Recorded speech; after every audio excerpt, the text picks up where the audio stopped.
Hi, I'm Julie and I'm deafblind, and I think I have a really good life.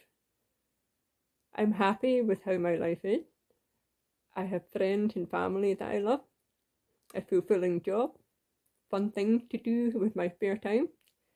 I have adventure, and I think one of the things you learn being deafblind is you don't give in. You become determined. You think creatively about how you can do the thing that you want to do. And I think that's really important. I work as a science teacher. It's not the most obvious job for a deafblind person, but I'm well supported by my school, my employers, my boss, my colleagues. They're all really helpful and support me to do my job, and I support them in turn. I'm respected, I contribute to the work of the department, and I'm well known for my attention to detail. If you need something, a small thing to be reminded about, I can help you with that. If you need details about a course, I can help with that. And when it comes to pupils, my experience of having difficulty accessing things means that it's really important to me to make sure that my pupils get the help that they need. And I'm not going to miss that out. And if they're not sure what help they need, I can sit down. We'll sit and talk about it. We'll figure out what they need. And I'm not going to stop until we've got something that works, because we have to get it right for our pupils. It's an important part of being a teacher.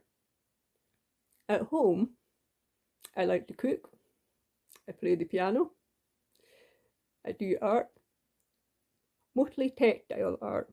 I like the feel of knitting and embroidery.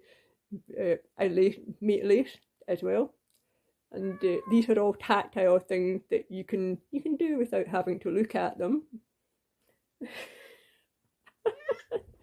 Here's my cat. Okay.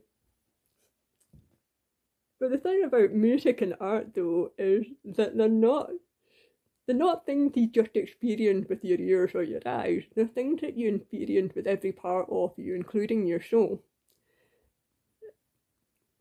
They're an important aspect of how I spend my day.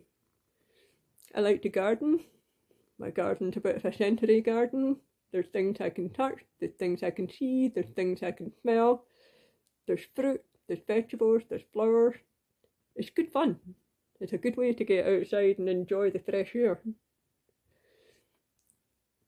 And also, I like to go for adventures. When I was 20, I spent a year in Sweden, and I learned Swedish, and I studied biochemistry for a year, and I also worked a summer job before I came home to Scotland. And that was a great time. Really enjoyed living in a foreign country and learning how things work there. And other adventures, I like to travel. And I went to Japan one year. I went there for 5 weeks, and I took 2 weeks of a language course. And then I travelled for 3 weeks, and I was there mostly by myself and spoke to people in Japanese, went around and visited touristy places, tried different types of food. I'm sorry. My cat's actually deaf. So yeah.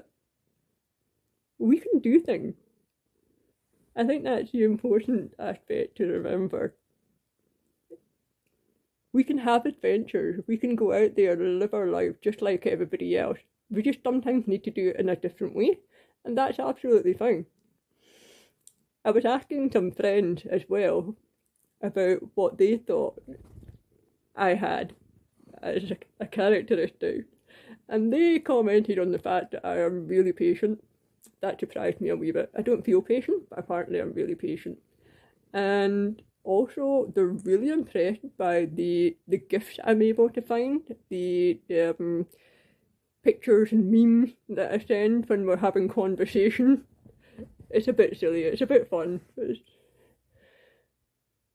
It's not bad being deafblind, honestly.